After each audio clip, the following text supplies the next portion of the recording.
Assalamualaikum warahmatullahi wabarakatuh teman-teman. Ada sebuah mobil RC yang katanya rusak, dan saya ngedengerin penjelasan dari yang punya nih agak kompleks.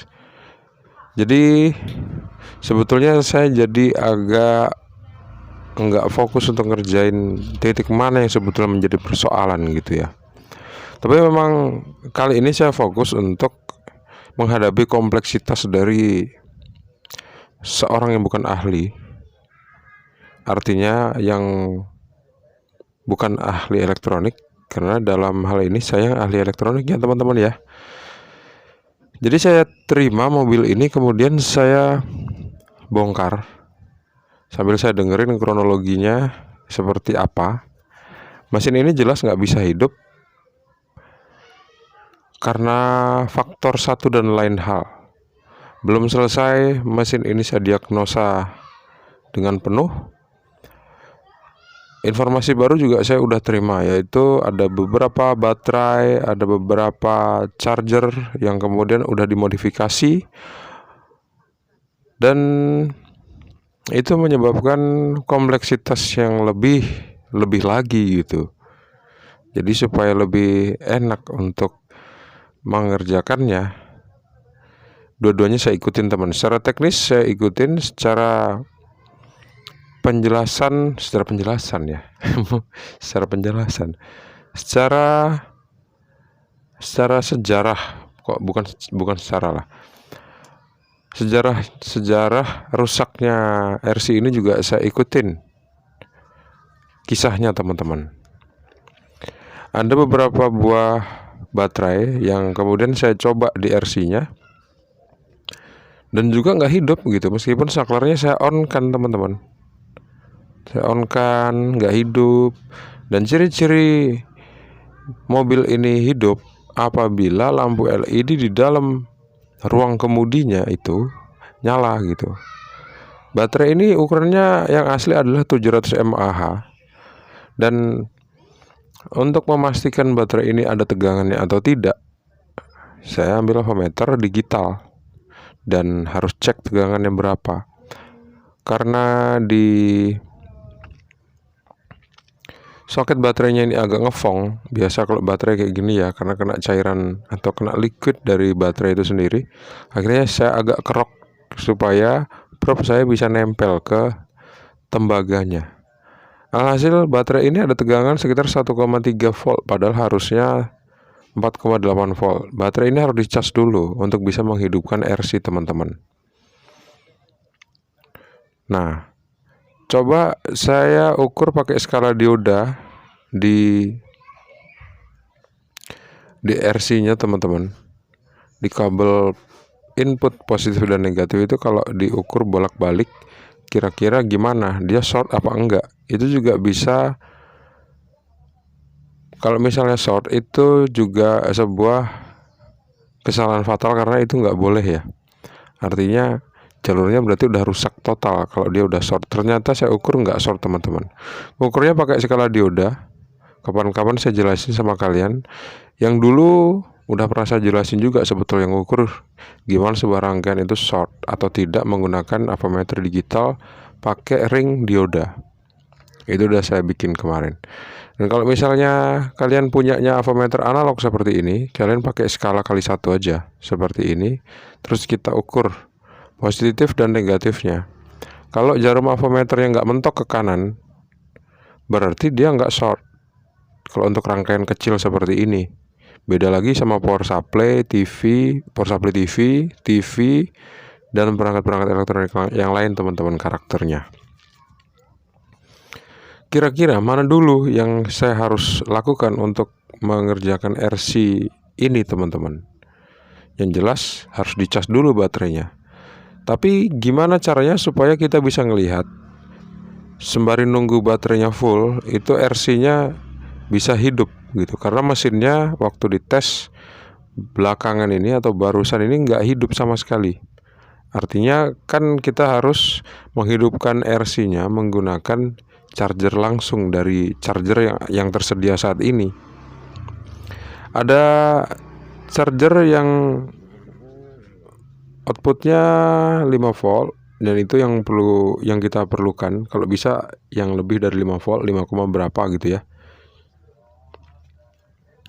Dan pada akhirnya saya memutuskan untuk menggunakan charger yang salah satu, dan dia outputnya adalah 5 volt ke atas dengan output ampere yang lebih besar, teman-teman. Salah satu di antara charger ini adalah charger aslinya soalnya. Bisa jadi yang ini. Nah, karena kabel yang ini sebelumnya putus dan disambung sama yang punya, saya agak khawatir gitu. Kalau misal yang nyambung bukan yang paham dengan elektronik, jadi saya harus perbaiki dulu seluruh sambungannya, teman-teman. Nah, yang satu ini adalah kabel cas yang menggunakan soket USB.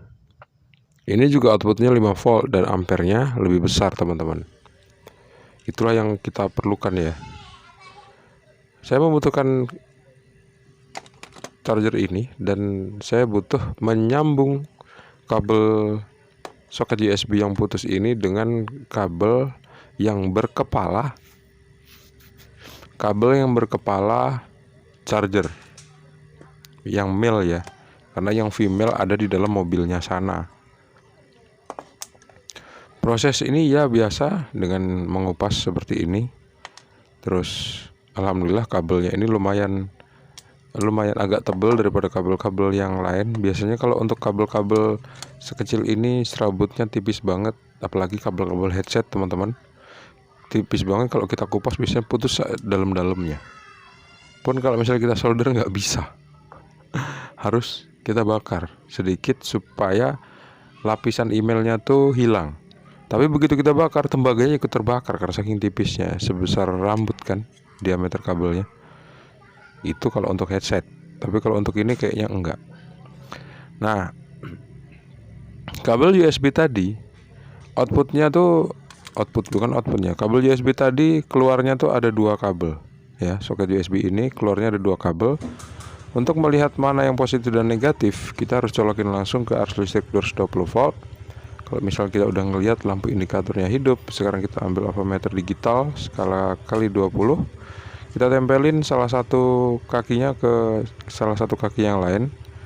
Dan saya ngedapatin ternyata yang putih adalah ground atau negatif, yang merah adalah positif. Dan tegangannya pun ada keluar, teman-teman. Dan ini bisa kita pakai. Dan kemudian saya ditunjukin lagi sebuah charger gitu. Saya nggak tahu ini charger yang asli atau bukan, tapi kayaknya bukan, karena ini 3,6 volt tegangannya, sedangkan baterai yang asli itu 4,8 volt. 3,6 volt nggak akan bisa mengisi baterai dengan total tegangan 4,8 volt secara teori seperti itu. Dan nggak mungkin juga kita berbicara di luar teori ya. Ini ada sebuah soket USB juga yang saya nggak paham ini untuk apa. Menurut beliau ini, kata beliau ini ada lampu-lampunya gitu kalau kita colokin. Tapi saya nggak mau fokus ke situ, teman-teman. Saya mau fokus saja untuk menyambungkan antara kabel USB yang putus ini dengan kabel berkepala jack male yang bisa langsung nyambung ke jack female yang ada di mobil seperti ini ya. Ini kita pasang.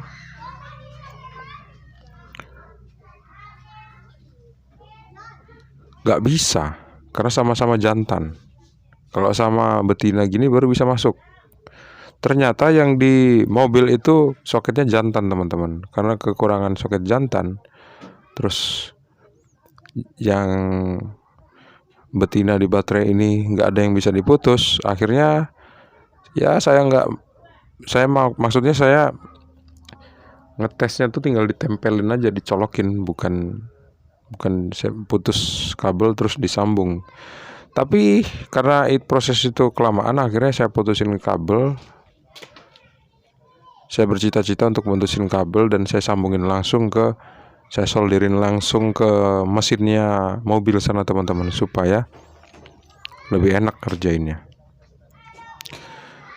kita perlu tahu kabel ini putus di dalam apa enggak. Ternyata enggak. Yang satu lagi putus apa enggak. Kita cek, ternyata enggak putus. Udah sah nih kalau untuk disambung ya. Sebetulnya proses yang seperti ini saya jarang jalani teman-teman. Biasanya sih langsung saya cepet-cepet aja, karena durasi juga ya. Untuk memperbaiki peralatan seperti ini biasanya saya hanya punya spare waktu nggak lama, paling lama 30 menit. Gitu ceritanya. Tapi untuk kasus kali ini saya agak beda dikit.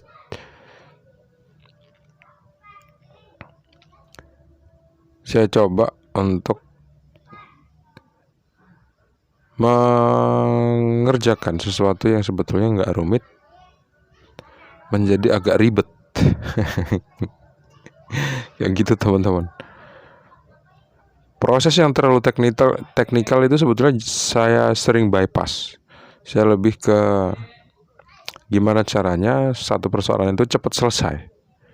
Bukan memverifikasi secara teknis step by step ABCD-nya lah gitu, enggak. Biasanya gimana caranya kita menghadapi persoalan itu dengan cepat. Karena itu lebih efisien waktu dan efisien macam-macam lah, semuanya jadi lebih efektif dan efisien teman-teman.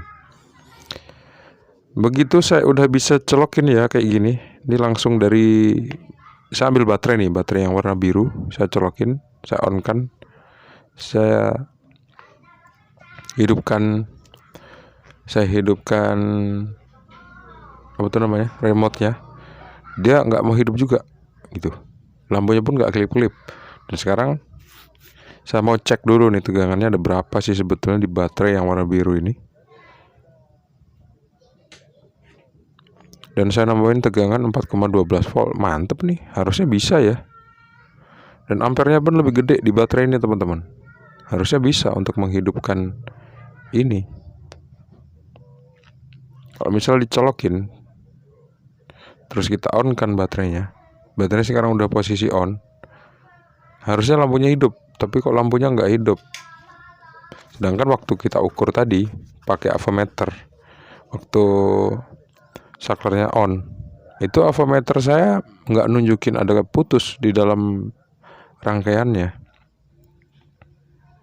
Oh jangan-jangan rangkaiannya rusak kan kayak gitu ya. Akhirnya saya punya inisiatif untuk ngebongkar rangkaiannya teman-teman. Nah sekarang ya, ini saya tes, bisa hidup loh. Kanan kiri hidup, tapi maju mundurnya nggak mau hidup. Problemnya jadi banyak kan, harusnya nggak sebanyak ini. Kanan kiri nggak mau hidup, maju mundur. Kanan kiri mau hidup, maju mundur. Maju mundur itu nggak mau. Berarti ada rusak sama microcontroller dan lain-lain gitu ya. Harusnya seperti itu. Lepas aja lah dulu. Terus saya langsung sambungin ke charger. Saya langsung solder ke PCB-nya. Saya bisa ngelihat dengan cara ini saya bisa menghidupkan mesinnya teman-teman. Kemudian yang belakang Bang, saya tes kiri kanan, itu hidup. Tapi maju mundur nggak hidup sama sekali meskipun udah dipancing. Nah lo, apalagi yang rusak lo kayak gini. Dibilang mesin yang rusak, bisa jadi iya. Dibilang bukan, iya juga. Terus untuk membuktikannya, saya cek remote. Ternyata switch di remote salah satunya tuh ada yang rusak. Ini harus diganti teman-teman. Harus diganti nih. Akhirnya saya bongkar remote mainan yang lain, kemudian saya ganti. Dan sebelum itu saya ganti dulu pakai switch yang isinya 2 seperti ini teman-teman. Kita senterin dulu, kira-kira tingginya sama, baru dites. Nah seperti ini. Kemudian begitu saya tes, ternyata sama aja gitu. Hasilnya nggak signifikan. Berarti bukan switchnya dong. Apalagi kalau gitu ya. Kalau gitu langkah selanjutnya adalah saya coba bolak-balik, saya tes. Maju mundur nggak bisa, hanya kiri kanan aja yang bisa. Cuman kelap-kelip kayak gini doang nih. Kanan kiri bisa, maju mundur ya nggak bisa. Harusnya maju mundur bisa kalau kanan kiri bisa ya. Berarti ada yang nggak kuat. Apa yang nggak kuat gitu pertanyaannya. Akhirnya saya ganti seluruh elko yang ada di mesin ini teman-teman. Ada 2 buah elko di mesin ini, 10 mikrofarad 10 volt 100 mikrofarad dan 10 volt 220 mikrofarad. Nah, dua-duanya saya ganti dengan 10 volt 470 mikrofarad. Saya hidupin pakai charger, masih tetap nggak bisa. Daripada pusing-pusing, akhirnya saya ambil, setelah saya ganti elko dua-duanya 10 mikrofarad 470 10 volt 470 mikrofarad, saya pasang baterai yang warna biru tadi. Saya pasang baterai yang warna biru tadi 2200 mAh 3,7 volt untuk menggantikan baterai yang 4,8 volt 700 mAh. Kemudian coba saya hidupkan. Ternyata berhasil teman-teman. Ternyata problemnya tuh ada di elko. 2 buah elko itu harus diganti dengan yang baru, atau diganti dengan ukuran yang lebih besar, baru dia kuat seperti ini. Menggunakan baterai yang tadinya waktu dicolokin ke mesin dia nggak mau atau nggak bisa menghidupkan mesinnya. Gitu aja sih perbaikan kali ini, dan lumayan makan waktu banyak. Terima kasih teman-teman udah menonton. Sampai jumpa di video selanjutnya. Assalamualaikum warahmatullahi wabarakatuh. See you and bye-bye.